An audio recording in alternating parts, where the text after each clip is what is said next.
तेजस्वी यादव ने एनडीए सरकार को कहा जंगली 2 पीढ़ियों को किया बर्बाद, अब यह सरकार बिहार पर बोझ बन गई है।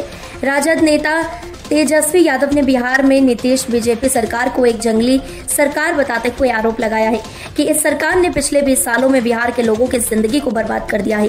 तेजस्वी ने कहा कि यह सरकार अब बिहार के लोगों पर बोझ बन चुकी है और इसे बदलना बेहद जरूरी है। उन्होंने ट्विटर के जरिए अपने बयान में कहा कि 15 साल पुरानी गाड़ी को बिहार में चलाने की अनुमति नहीं है क्योंकि यह अधिक धुआं छोड़ती है और प्रदूषण बढ़ाती है। तो फिर 20 साल पुरानी एनडीए सरकार क्यों चल रही है जो केवल राजनीति में हेरफेर और सरकार को गिरने का काम कर रही है।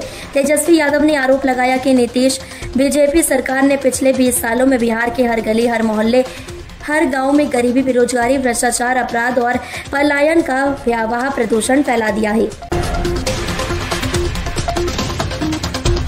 दिल्ली एनसीआर में बारिश ने बदला मौसम, हिमाचल में भारी बर्फबारी से 200 से अधिक सड़कें बंद, जाने अन्य राज्यों का हाल।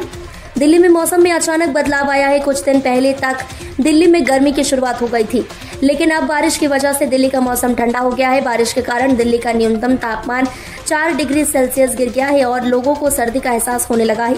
वहीं हिमाचल प्रदेश में भारी बर्फबारी और बारिश ने जनजीवन को प्रभावित किया है। दिल्ली में शनिवार सुबह से ही हल्की फुल्की बारिश का सिलसिला जारी है। इस बारिश ने दिल्ली के मौसम को ठंडा और सुहाना बना दिया है। फरवरी के अंत तक दिल्ली में गर्मी महसूस होने लगी थी, लेकिन 27 फरवरी से जारी बारिश ने मौसम का मिजाज पूरी तरह से बदल दिया है।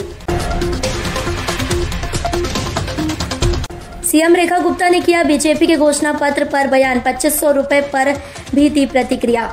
दिल्ली की मुख्यमंत्री रेखा गुप्ता ने बीजेपी के घोषणा पत्र को लेकर बड़ा बयान दिया है। उन्होंने कहा कि आम आदमी पार्टी ने दिल्ली का खजाना पूरी तरह से खाली कर दिया है।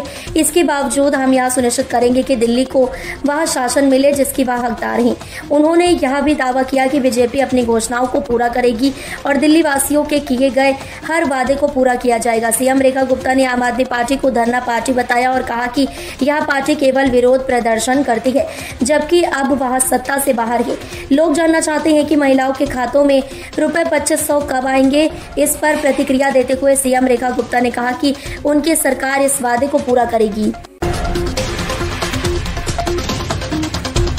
दिल्ली हाईकोर्ट का आदेश, शाही ईदगाह पार्क में महारानी लक्ष्मीबाई की मूर्ति स्थापना पर कोई स्पष्टता की आवश्यकता नहीं।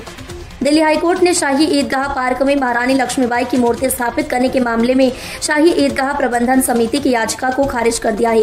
कोर्ट ने कहा कि इसके पूर्व आदेश में किसी प्रकार की कोई स्पष्टता की आवश्यकता नहीं है और इस पर कोई बदलाव नहीं किया जाएगा। दिल्ली हाईकोर्ट के मुख्य न्यायाधीश DK उपाध्याय और न्यायमूर्ति तुषार राव गोडेले की पीठ ने इस मामले में शाही ईदगाह प्रबंधन समिति के वकील से कहा कि हमारा आदेश किसी स्पष्टीकरण की मांग नहीं करता। याचिका में मांग की गई थी कि कोर्ट के आदेश को समझने में कोई भ्रम ना हो, लेकिन कोर्ट ने इसे अस्वीकार कर दिया। अगर पुलिस भी परेशान करेगी तो मैं हर किसी का नाम सुसाइड नोट में लिख दूंगी। हर्षा रिचरिया, उत्तराखंड की निवासी हर्षा रिचरिया, जो एक एंकर, सामाजिक कार्यकर्ता और इन्फ्लुएंसर के तौर पर सक्रिय हैं, सोशल मीडिया पर एक बार फिर सुर्खियों में है। महाकुंभ 2025 में अपनी उपस्थिति के बाद वह सबसे खूबसूरत साध्वी के नाम से फेमस हो गई थी, लेकिन अब सोशल मीडिया उनके लिए परेशानी का कारण बन गया है। हाल ही में हर्षा ने सोशल मीडिया पर एक वीडियो साझा किया है जिसमें उन्होंने मानसिक उत्पीड़न और उनकी छवि को नुकसान पहुंचाने के आरोप लगाए हैं। हर्षा का आरोप है कि कुछ लोग उनके खिलाफ AI द्वारा बनाए गए फर्जी वीडियो बनाकर उनका अपमान कर रहे हैं, जिससे वह मानसिक तनाव का सामना कर रही है।